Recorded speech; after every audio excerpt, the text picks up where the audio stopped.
Hello again. Jared Case here, curator of film exhibitions at the Dryden Theater and the George Eastman Museum, with another streaming recommendation.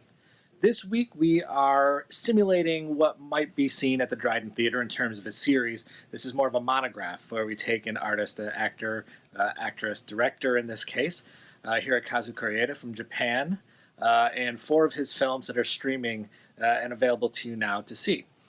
Yesterday we went back to the not quite the beginning, but near the beginning of his career with 2004's Nobody Knows. We're jumping forward about 4 years now with 2008's Still Walking.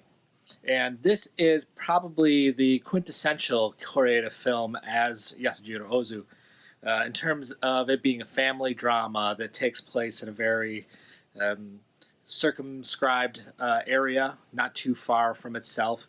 It has to do with that family dynamic, and a lot of the photography is done in the same way. They're sitting on tatami mats, and it's at eye level, sitting down with them.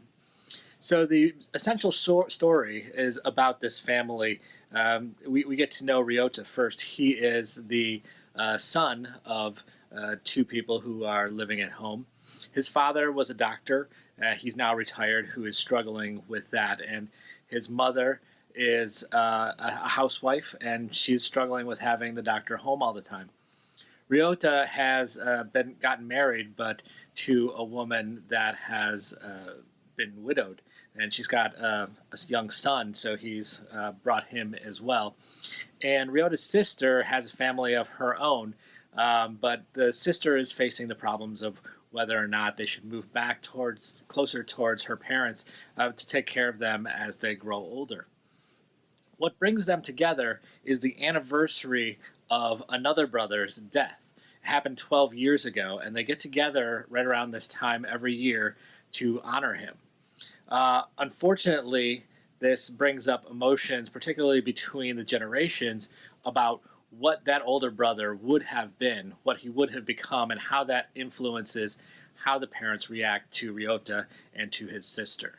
It gets even more complex as someone else comes in towards the middle of the film that had another role in terms of the brother's death as well as part of this honoring that goes on every year. But it's a really wonderful film as it explores these dynamics. It's that particularity of this particular situation, the specificity of it, leads to more of a generalized version of being able to empathize with these characters, whether you are an older parent dealing with adult children, or being an adult child yourself and dealing with your parents, and how that dynamic changes over time as the parents then have to cede some sort of control of their children's lives to the children themselves, and have to let them live it. They can't control it quite as tightly as they used to. So how does that dynamic change?